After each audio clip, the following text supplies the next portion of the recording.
bonsoir tout le monde. Bienvenue à cette assemblée ordinaire du Conseil de ville de Normandie en ce 9 novembre 2020. Alors, vous comprendrez que considérant la situation sanitaire actuellement, c'est qu'on procède par Zoom là, au niveau du Conseil public. Alors, pour ceux qui nous écoutent, bienvenue.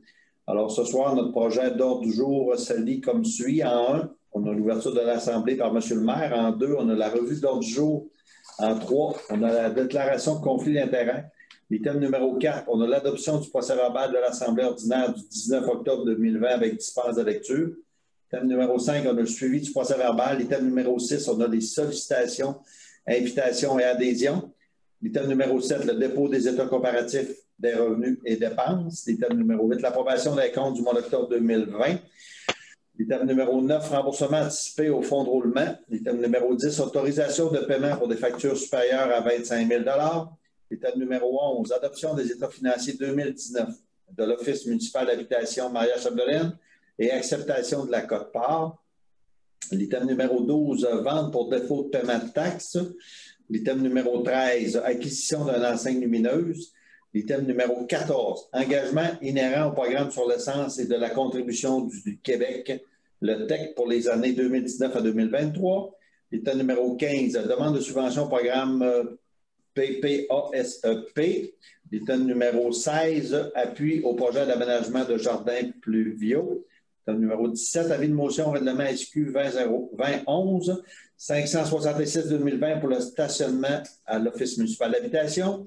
L'item numéro 18, officialisation d'engagement pour un agente de bureau en comptabilité. L'item numéro 19, modifications aux administrateurs de Desjardins en ligne. L'item numéro 20, correspondance. 21, rapport des élus. 22, questions du public. Alors, comme il n'y a pas de public, il n'y aura pas de questions. L'item numéro 3, varia. Est-ce qu'il y a des choses à ajouter au varia?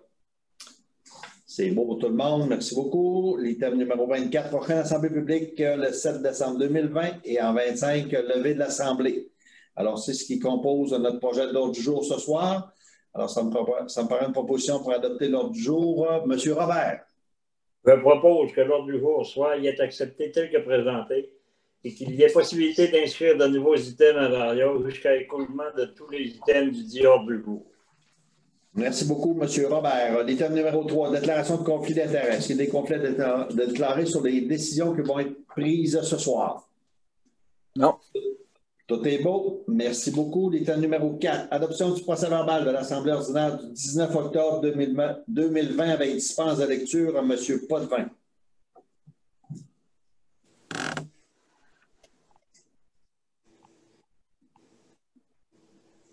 Ah, Tu les avais pas bloqués? Ah non, je ne les ai pas bloqués. Non, c'est bon, j'arrive. OK. Je vais égarer le document. On a du temps. Considérant que tous les membres du Conseil de la Ville de Normandie ont préalablement pris connaissance du procès-verbal de l'Assemblée ordinaire de le 19 octobre 2020 et ce, au moins 48 heures avant la tenue de la présente Assemblée, je propose que le Conseil de la Ville de Normandie adopte avec dispense de lecture le procès-verbal de la séance régulière tenue le 19 octobre 2020, tel que présenté à la présente séance. Merci beaucoup, M. Potvin. Mme Groslot, les principaux sujets. Donc, les sujets de cette rencontre furent l'adoption du procès-verbal de l'Assemblée ordinaire du 21 septembre avec dispense de lecture, l'approbation des comptes du mois de septembre 2020, l'autorisation de paiement pour des factures supérieures à 25 000, l'achat d'un véhicule pour les travaux publics. Il y a eu l'adoption du règlement 564-2020 visant à abroger certains règlements municipaux désuets. Ensuite, l'adoption du règlement 565-2020 pour la surveillance pendant le déneigement. Une demande d'exclusion auprès de la CPTAQ aux fins de régulariser les limites du périmètre d'urbanisation et celle de l'eau de la ville de Normandin. Il y a eu également une dérogation mineure au 1336 rue Saint-Cyril. L'atteinte au pouvoir de zonage des municipalités et à la capacité des citoyens de se prononcer sur la réglementation de leur milieu de vie. Il y a eu des ajustements suite à l'exercice de maintien de l'équité salariale. Ensuite, une modification de la politique des conditions de travail des cadres. L'officialisation d'engagement d'un inspecteur en bâtiment et environnement et autorisation de signature. Il y a eu l'officialisation d'engagement d'une agente de bureau pour le projet des compteurs d'eau. Et il y a eu l'officialisation d'engagement d'un ouvrier pour le projet de réfection des sentiers pédestres. C'est tout, M. le maire. Merci beaucoup, Mme Groslot. Est-ce que, suivi au procès-verbal, est-ce qu'il y a des questions, commentaires sur le procès-verbal? Tout est beau. Est-ce qu'il y avait des suivis? Non, je n'avais pas d'autres suivis. Tout est beau. Merci beaucoup. Alors, l'item numéro 6, sollicitation, invitation et adhésion à Mme Annie. Je propose que soient autorisées les contributions, subventions ou adhésions suivantes. Chambre de commerce et d'industrie, adhésion 2021, 229,95 $. Groupe Espoir, don de 50 $. Fédération québécoise des municipalités, adhésion 2021, 3451,64 $. Centre Plein Vie, aide financière, installation d'un compteur d'eau, 798 $. Quai et loisirs normandin, acquisition de défibrillateurs au montant de 1 689 $ et aucune autre demande qui ont été refusées. Merci beaucoup, Mme Vaillancourt. Alors, c'est accepté par tout le monde? Oui. Merci beaucoup. Thème numéro 7, le dépôt des états comparatifs et des revenus et des dépenses, Mme Groslot. Donc, j'ai déposé ce soir, je dépose ce soir là, aux élus tous les états financiers comparatifs de la Ville de Normandin qui ont été préparés par le directeur des finances, M. Gilles Potvin. Est-ce que je vous laisse, M. le maire, nous arrêter un petit peu de... Oui, sur le budget 2020, actuellement, on sait avec la pandémie, ça nous a causé quand même quelques maux de tête au niveau du budget. Il y a eu des dépenses, des imprévus qui ont été réalisés parce qu'il fallait se conformer au niveau de la sécurité sanitaire. Mais ce soir, je pense qu'au niveau budgétaire, si la tendance se maintient, on devrait finir l'année avec un budget, avec un surplus autour de 75 000 $. Considérant l'année qu'on vient de passer, je pense que ça va être excellent. On a quand même réussi à faire des investissements et de répondre aux besoins. On a fait quand même beaucoup de travaux. Alors, je pense que c'est une bonne nouvelle dans les circonstances. Il faut aussi mentionner qu'on a eu quand même de l'aide du gouvernement du Québec. On va recevoir au cours de cette année et en 2021 un montant de 157 000 $ qui nous a été alloué pour couvrir nos dépenses que la COVID nous a occasionnées. Alors, pour cette année, c'est à peu près 75 000 $ qu'on va utiliser sur le 150 000 qu'on a reçu pour payer les dépenses, puis on aura un 75 000 de prévu l'année prochaine là, pour voir ça. Alors donc, pour l'instant, si tout se réalise selon les prévisions, on devrait dégager un surplus d'autour de 75 000 $. Alors, c'est une bonne nouvelle dans les circonstances. Merci. Alors, c'est beau. Est-ce qu'il y a des questions, commentaires sur le budget? Tout est beau. Merci beaucoup. Alors, c'est rendu à l'item numéro 8. L'approbation des comptes du mois d'octobre 2020. Madame Annie. Considérant que les élus responsables ont analysé les comptes du mois d'octobre 2020 et que le tout est conforme aux politiques actuellement en vigueur inhérentes aux achats et dépenses. Considérant qu'il y a lieu d'accepter les comptes du mois d'octobre 2020, d'entériner les comptes préautorisés ou contractuels, le tout selon les listes remises à tous les élus par le directeur financier de la Ville de Normandin. En conséquence, je propose que le conseil municipal approuve et entérine les paiements des salaires, des allocations, de dépenses, des achats ainsi que des comptes contractuels et ou préautorisés du mois d'octobre 2020 pour un montant de 659 038,87 $. Le tout tel qu'apparaît sur les listes préparées en détail et déposées à chacun des membres du conseil de la Ville de Normandin après avoir été vérifié par l'élu mandaté à cette fin. Si je peux y aller un petit peu là, dans les détails pour les paiements préautorisés. On avait un montant de 1067,46 $ plus un montant de 215 955,30 $ qui faisait un total de 217 022,76 $. Dans les dépenses courantes, on avait un 342 306,29 $. Pour les salaires, 99 000... excusez, il me manque un petit chiffre. Je vais vous revenir avec ça, excusez-moi. Pour un total de dépenses de 659 038,87 $. Tout a été vérifié et le tout était conforme. Vous allez me donner un petit moment, monsieur le maire, pour vérifier mon chiffre. Il n'y a pas de problème. Il n'y a pas de problème, Annie. Est-ce que je peux vous revenir avec ça, monsieur le maire? Oui, pas de problème. Quand tu auras le chiffre, tu nous reviendras avec ça. Est-ce qu'il y a des questions sur les comptes du mois d'octobre 2020? Vous l'avez tous reçu une copie? Oui, c'est bon. C'est beau tout le monde. Merci beaucoup. On serait rendu à l'item numéro 9, remboursement anticipé du fonds de roulement. Alors, comme je vous ai annoncé tout à l'heure, on a un surplus prévisible de 75 000 mais on a pu quand même dégager des sommes là, pour rembourser les dépenses qu'on avait prévues dans le fonds de roulement cette année. Alors, ça, c'est une autre bonne nouvelle. Alors, M. Robert. Considérant que la Ville a effectué des sommes totalisant, des sommes totalisant 61 720 $ pour l'achat de véhicules au cours de l'année de l'exercice 2020, considérant que le Conseil municipal peut autoriser un remboursement de son fonds de roulement par anticipation, considérant qu'un surplus est envisagé selon les dernières estimations budgétaires de la Ville, en conséquence, je propose que le Conseil municipal de la Ville de Normandin autorise un remboursement anticipé du fonds de roulement d'un maximum de 61 720 $ advenant que les résultats 2020 le permettent. Effectivement, M. Robert, merci beaucoup. Alors, c'est-tu déjà arrivé, ça, Mario? Admettons qu'on n'a pas le 61 720 selon les prévisions en fin d'année, on a rien que 50 000 à mettre, on peut changer ça? Oui, on pourra mettre 50 000, on peut mettre le montant qu'on veut rembourser. Puis si on n'est pas capable de le rembourser, bien, ça devient un prêt qu'on doit rembourser là, sur les années subséquentes. OK. Alors, c'est-tu 150 000 qu'on a comme fonds? 100 000. C'est 100 000 qu'on a comme fonds de roulement pour parer à des dépenses. Alors, c'est beau. Est-ce qu'il y a des questions? Parfait, c'est beau. Je peux continuer ce que je faisais. Là. Il y avait eu un petit bug informatique. Vas-y, Annie. OK. Pour les salaires nets, excusez-moi, il me manquait le montant, c'est 99 709,82 pour un total de dépenses, comme on avait dit, de 659 038,87. C'était le montant des salaires qui me manquait. Merci beaucoup pour la précision. Je pense que c'était important.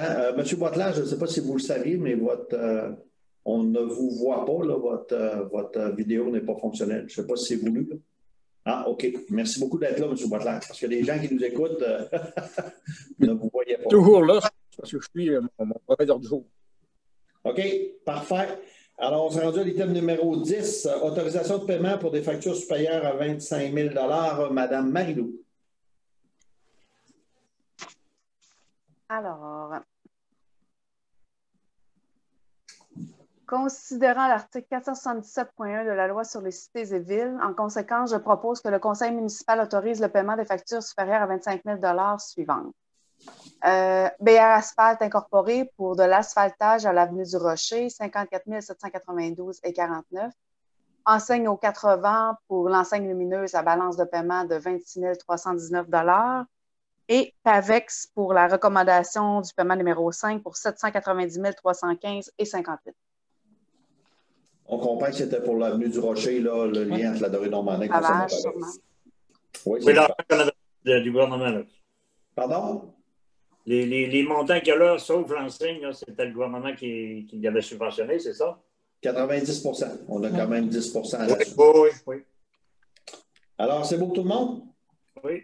Merci beaucoup. L'item numéro 11, adoption des états financiers 2019 de l'Office municipal d'habitation, Maria-Chapdelaine, et acceptation de la quote-part. M. Boisclair. Je propose que la Ville de Normandin approuve les états financiers 2019 de l'Office municipal d'habitation Maria-Chapdelaine, montant des revenus de 161 739 et des dépenses de 369 124 $, résultat en un déficit prévu de répartir de 207 385 et que la Ville de Normandin accepte de concourir au déficit prévu pour un montant de 20 738 $ pour soit la portion de 10 % convenue au protocole d'entente signé avec la Société d'habitation du Québec. Alors, merci, M. Boitler. Ça, c'est des modifications qu'on reçoit là, au fur et à mesure que le budget est modifié. Alors, c'est beau pour tout le monde? Merci. On s'est rendu à l'item numéro 12, vente pour défaut de paiement de taxes, M. Bourgault. Merci, M. le maire. Alors, considérant que le conseil municipal peut, conformément à l'article 512 de la loi sur les cités et villes, procéder à la vente des immeubles pour défaut de paiement de taxes municipales et scolaires à l'enchère publique, en conséquence, je propose que les immeubles devront être vendus à l'enchère publique figurant à l'annexe de la présente résolution que la directrice générale et greffière de la Ville de Normandin fera procéder à la vente des immeubles pour défaut de paiement des taxes selon l'article 513 et suivant de la loi sur les cités et villes le 4 décembre 2020 à 10 h à la salle du conseil municipal située au 1046 rue Saint-Cyril, Normandin. Que M. Gilles Potvin, directeur des finances, soit mandataire en vue d'acquérir pour et au nom de la Ville de Normandin tout immeuble qui se trouvera pas adjudicaire lors de la vente pour taxes dues devant se tenir à la salle du conseil au 1048 rue Saint-Cyril, Normandin. Que M.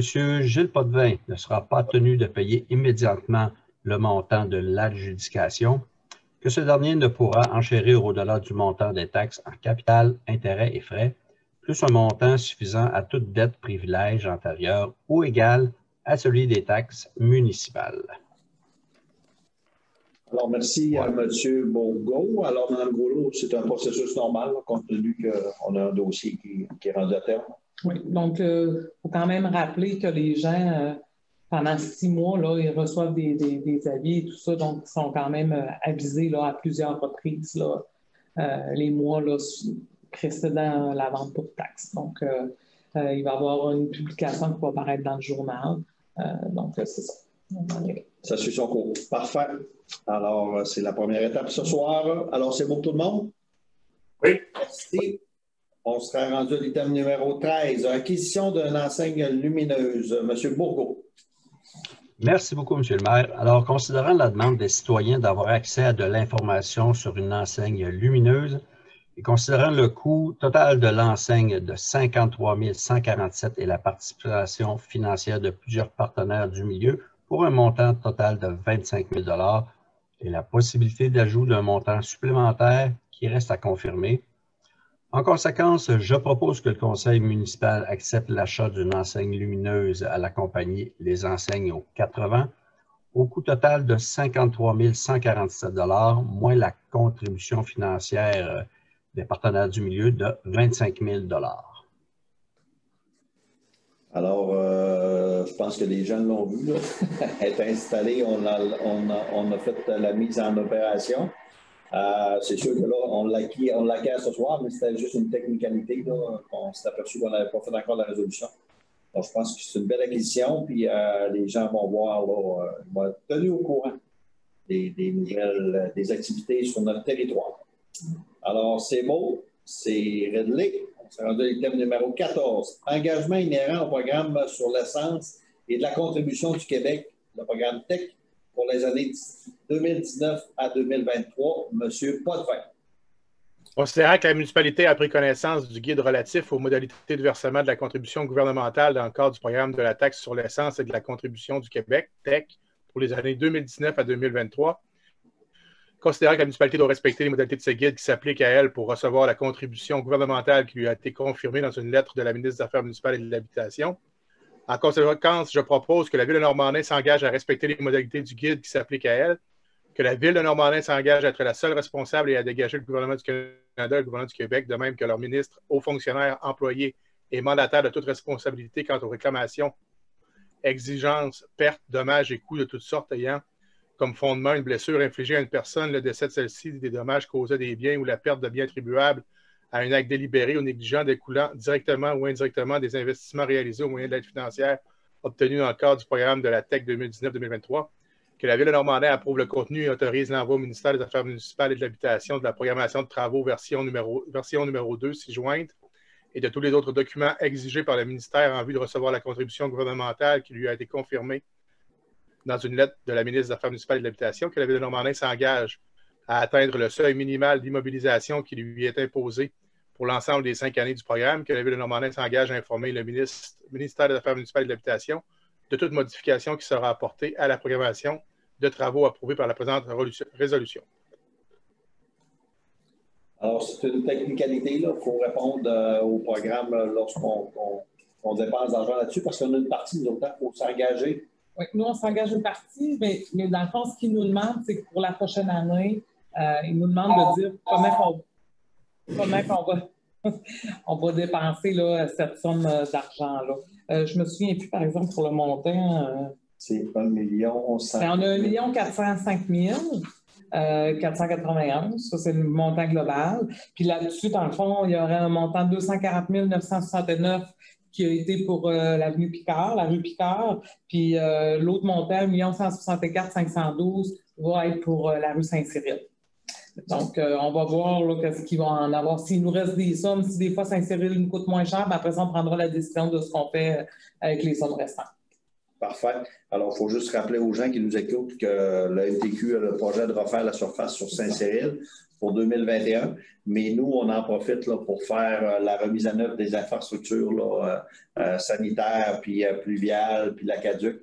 Alors, le 1 100 000 qui nous reste dans le programme TEC va servir à faire ces travaux-là. Oui, allez. J'ai le montant.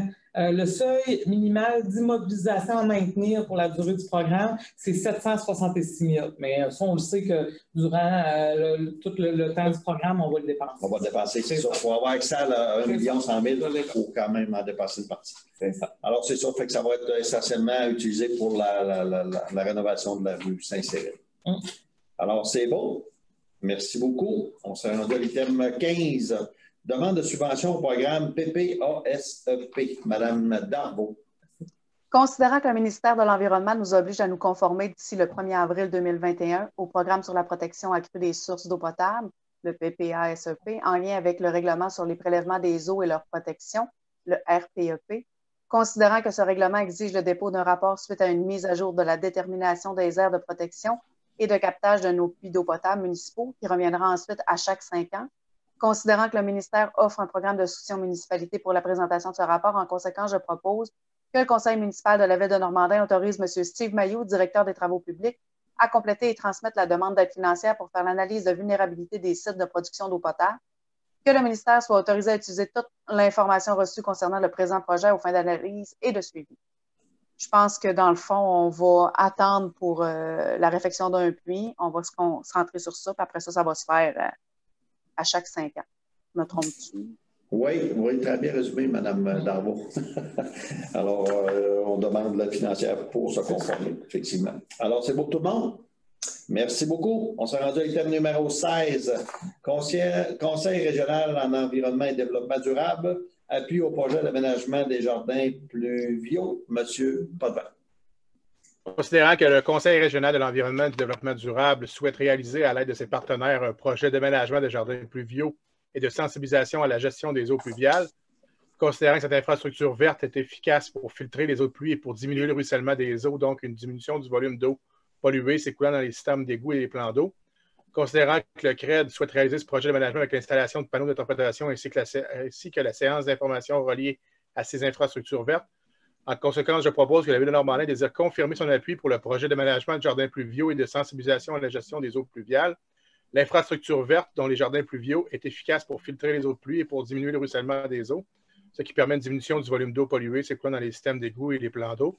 Nous avons pris connaissance des pratiques que vous voulez mettre en place pour la gestion durable des eaux pluviales, soit l'installation de jardins de pluie, avec l'installation de panneaux d'interprétation et des séances d'information sur les infrastructures vertes. Plus particulièrement, la Ville de Normandin s'engage à appuyer la réalisation d'un jardin de pluie, mettre à disposition un terrain municipal avec accès à l'eau, entretenir le jardin pluvial, installer la pancarte conçue par le CRED, mandater un représentant de la Ville pour quelques rencontres, environ 10 heures. Cette contribution est évaluée à 1 000 $ en nature. Donc, on ne sort pas d'argent réellement des coffres. Les jardins pluviaux, c'est quand même une bonne chose parce qu'avec tous les changements climatiques qu'on voit, puis les pluies, on s'en rappelle, là, des pluies là, de 0-100 ans, ont tendance à raccourcir dans l'échéancier. C'est des structures aussi qui sont faites pour ralentir le ruissellement. Là. On a eu tendance à asphalter, à bétonner là, les territoires municipaux, sans penser qu'un jour, on aurait plus de pluie. Là. Fait que ces genres d'infrastructures-là peuvent nous permettre là, de pallier à ces changements-là. Merci beaucoup, M. François. Très bien résumé. Puis c'est une opportunité qu'on a du Conseil régional là, de participer à un projet et d'avoir de l'aide financière pour réaliser ce jardin-là. Alors, je pense que c'est un beau projet, puis on espère être capable de faire ça en 2021. Merci, M. Potvin. Est-ce que c'est beau pour tout le monde? Oui. Parfait. Fait qu'on s'est rendu à l'item numéro 17, l'avis de motion pour le règlement SQ 20-11-566-2020 pour le stationnement à l'Office municipal d'habitation. M. Boisclair. Non.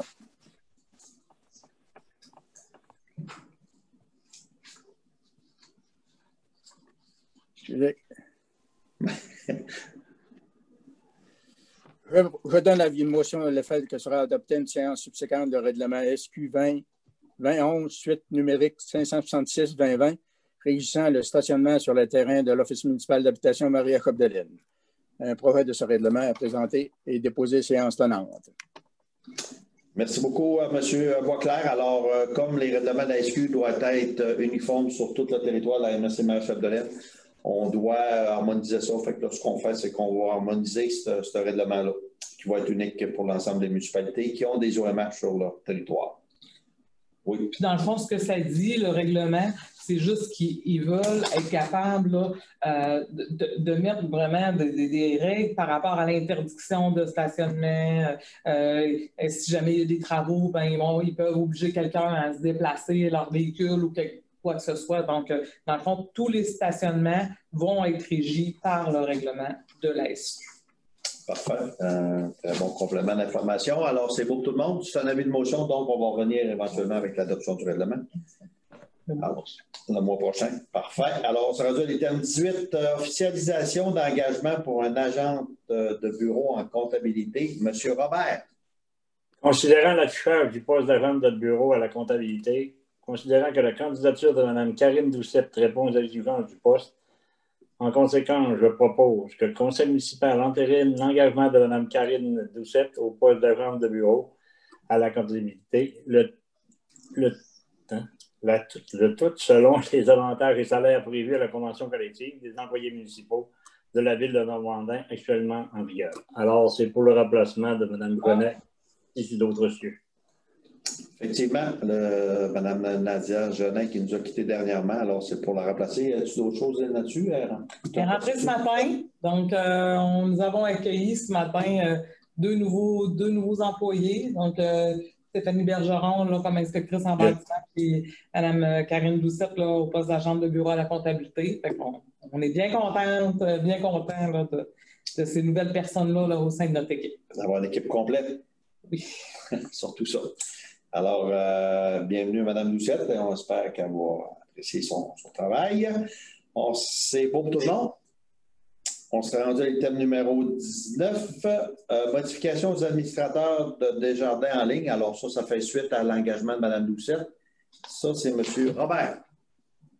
Considérant l'embauche d'une nouvelle agente de bureau à la comptabilité, en conséquence, je propose que le conseil municipal de la ville de Normandin autorise l'ajout de Mme Karine Doucette comme administratrice principale pour le service accédé pour les folios suivants 36, 38, 53, 27, 25 035 et 25 036 suite au retrait de Mme Nadia René.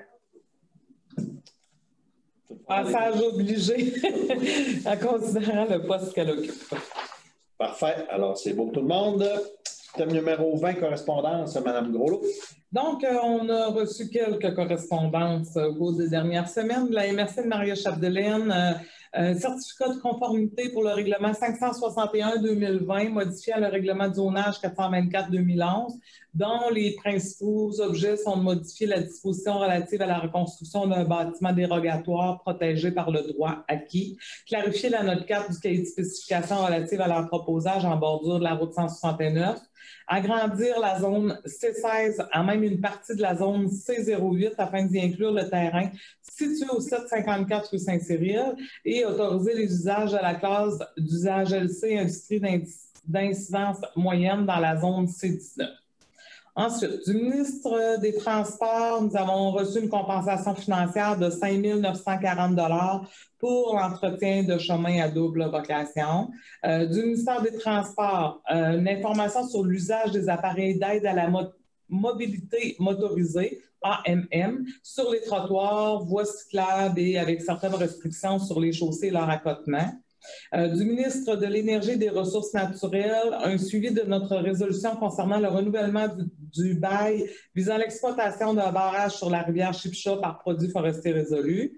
De Service Canada, un avis d'enregistrement au programme de prestations supplémentaires de chômage. Ensuite, Office municipal d'habitation Marie-Jacob-Delaine, nous avons reçu le rapport annuel 2019 et du ministère de l'Éducation une convention d'aide financière relative à la subvention de 96 564 pour le projet de remise en état du sentier de l'Arboretum riverain du site touristique Chaloux. Correspondance, peut-être une précision concernant la compensation financière de 5 940 pour l'entretien. C'est du kilomètre. Ah, c'est ça. Oui, parce que c'est 17 km, je pense, qu'on est admissible.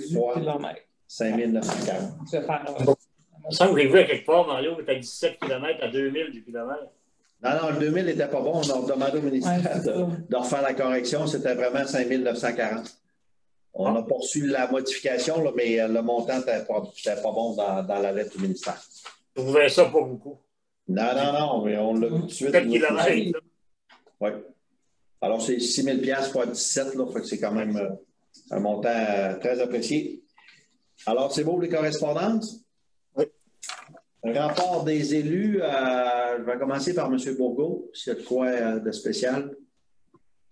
Non, ça a été une période bien tranquille. Là. On a une petite rencontre avec le CA de la Chutalour pour différents projets. C'est tout. Merci beaucoup, M. Bourgault. Mme Marie-Lou? J'ai eu quelques discussions. C'est plus des discussions qu'on a eues là, pour le gym, puis pour le CPE aussi. On fait ça en ligne le plus possible. C'est tout. Parfait. Merci. Mme Annie? Oui, j'ai eu un comité bibliothèque. Après ça, un comité finance pour la vérification des factures et un comité avec vous aussi pour la préparation du budget. Parfait. Merci, M. Robert. Oui, le 21 octobre, participé au plan de développement de la Chutalour, assister à ça. Là. Vous étiez là, je pense, hein, toute la gang. Après ça, un comité des travaux publics le 4 novembre. C'est tout. Merci, M. Robert. M. Potvin.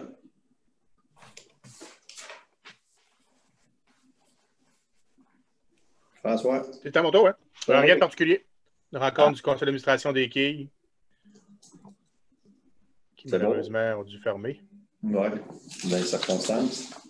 Parfait. Merci. M. Boitler.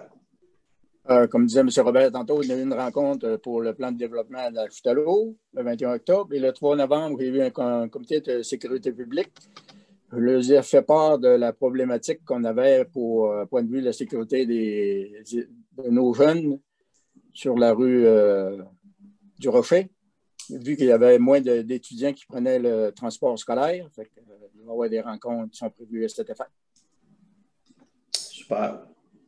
Merci à tout le monde. De mon côté, les réunions du conseil de la régie incendie, j'ai eu une régie de l'aéroport, cabinet de campagne pour le projet Aquagym à Dolbeau. Des bonnes nouvelles. Je ne ferai pas le dévoilement, mais on s'approche dangereusement, je vais dire le mot, de l'objectif de 1,5 million qu'on devait rembourser dans le milieu. Alors, on a on a eu des réponses assez intéressantes. Alors, je vais laisser le maire de Dolbeau faire l'annonce. J'ai rencontré le lieutenant de la sécurité de la Sûreté du Québec. Là, on a fait une rencontre ensemble pour parler s'il y avait des problématiques sur le territoire de Normandin. On fait ça une couple de fois par année. Alors, on se donne une demi-heure, 3/4 d'heure pour on jase des problématiques. Puis lui, il me parle aussi au niveau des effectifs de la Sûreté du Québec. Une rencontre aussi pour le projet 12 Pays des Bleuets avec Domaine du Roy. Je fais partie du comité pour essayer de trouver une voie de sortie. On a eu une rencontre destination extérieure aussi, c'est un autre dossier qui avance. L'inauguration de l'affiche, je pense que les gens voient qu'on a mis en marche notre affiche lumineuse. Projet des Saint-Audroy, il devrait y avoir des bonnes annonces prochainement là-dedans dans le projet d'expansion des serres.